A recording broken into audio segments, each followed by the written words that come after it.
اعوذ باللہ من الشیطان الرجیم بسم اللہ الرحمن الرحیم۔ محترم ناظرین، السلام علیکم ورحمۃ اللہ وبرکاتہ۔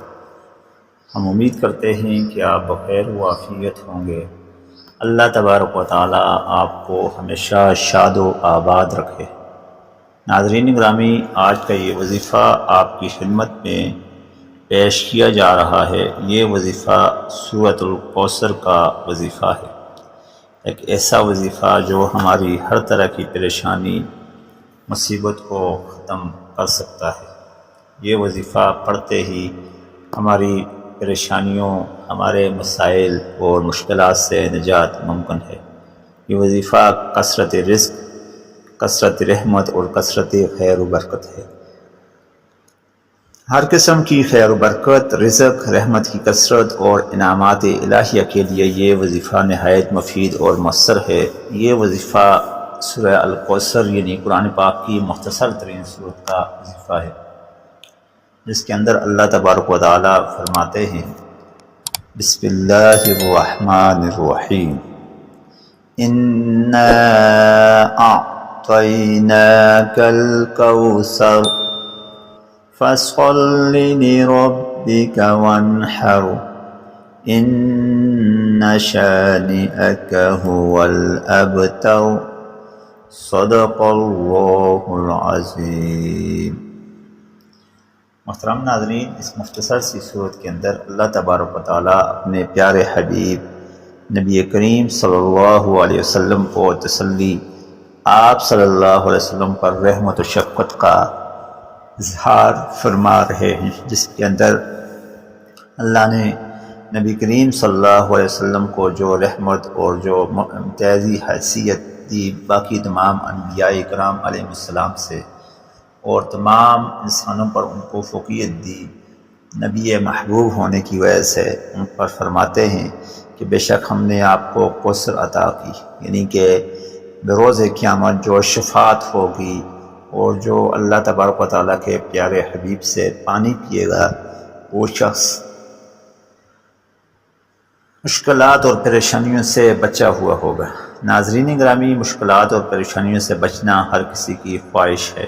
جو شخص بروز قیامت نبی کریم صلی اللہ علیہ وسلم کی شفاعت اور ان کے سائے کے نیچے آنا چاہتا ہے، اس شخص کو چاہیے کہ اپنے اعمال نبی کریم صلی اللہ علیہ وسلم سے محبت کی بنا پر اسی طرح کے کرنے چاہیے جس طرح کے اعمال اور صورت و سیرت نبی کریم صلی اللہ علیہ وسلم کو پسند ہے۔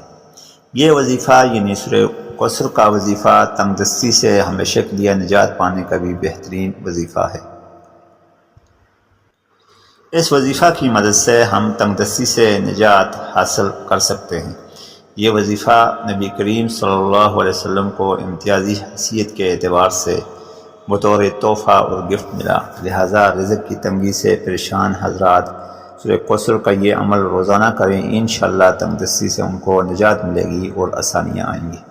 یہ وظیفہ سورہ کوثر کا وظیفہ تنگ دستی سے نجات کے لیے کرنے کا طریقہ اور عمل یہ ہے کہ فجر اور مغرب کی نماز کے بعد سورہ الکوثر کو ہم نے پڑھنا ہے 51 مرتبہ، اور سبحان اللہ و بحمدہ سبحان اللہ العظیم یہ والے الفاظ ہم نے پڑھنے ہیں 100 مرتبہ، یہ کل 150 بار ہو گئے۔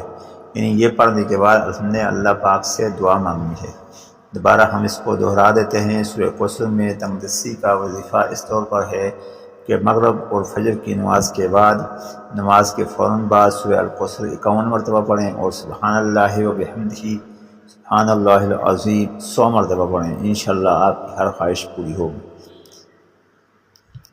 اسی کے ساتھ ساتھ سورہ کوثر کا وظیفہ اس طور پر بھی اہم ہے کہ جو شخص کو زیادہ غصہ آتا ہو تو وہ اپنے غصے پر قابو نہ رکھ سکتا ہو تو وہ 10 مرتبہ روزانہ درود شریف کے ساتھ 10 بار یا رؤوف اور سورہ الکوثر پڑھے، انشاءاللہ اس کا غصہ یا اس کی طبیعت جو ہے نرم ہوتی رہے گی۔ اس کے ساتھ ساتھ مخلوق کے اندر ادب اور احترام اور عزت حاصل کرنا چاہتے ہیں تو یہ وظیفہ بہترین مجرب عمل ہے۔ اس وظیفہ کی مدد سے آپ اپنے سماجی اور خانگی حالات بھی بہتر بنا سکتے ہیں، اس طور پر کہ آپ یہ عمل کر کے اپنے خاندان کے اندر، معاشرے کے اندر ایک بہترین مقام پیدا کر سکتے ہیں۔ سورہ کوثر کا وظیفہ، اگر سورہ الکوثر کو 129 بار اول آخر درود شریف کے ساتھ پڑھیں، اس سے درجہ فائدے حاصل ہوتے ہیں، بے بہا دولت حاصل ہوتی ہے جس کی آج کل ہر کسی کو خواہش ہے، بے اولادی ختم ہو جاتی ہے جس کی آج کل ہر کسی کی خواہش ہے، اسی طرح دیدار مصطفیٰ ہر بندے مومن کی خواہش ہے، دیدار مصطفیٰ اس صورت کو پڑھنے سے ممکن ہو جاتا ہے۔ اس طرح کبھی طلاق نہیں ہوگی، یعنی خانگی زندگی کے اندر، سماجی زندگی کے اندر کسی قسم کی پریشانی نہیں ہوگی، اور اس کے ساتھ ساتھ دشمن کے حسد سے نجات کے طور پر بھی، ان کی بری نظروں سے بھی بچنے کے لیے بھی آپ اس سورت کو پڑھ سکتے ہیں۔ اس طرح جادو جنات سے نجات کے لیے بھی سورہ کوثر کو پڑھ سکتے ہیں۔ محترم ناظرین، سورۃ الکوثر کا وظیفہ کثرت رزق، کثرت رحمت اور کثرت خیرات و برکات کے لیے بھی بہترین وظیفہ ہے۔ اس وظیفے کو آپ خود بھی پڑھیں، اپنے دوست احباب کو بتائیں، انشاءاللہ اس کا آپ کو فائدہ ہوگا۔ حاضر ہوں گے کل ایک نئے وظیفے کے ساتھ۔ السلام علیکم ورحمۃ اللہ وبرکاتہ۔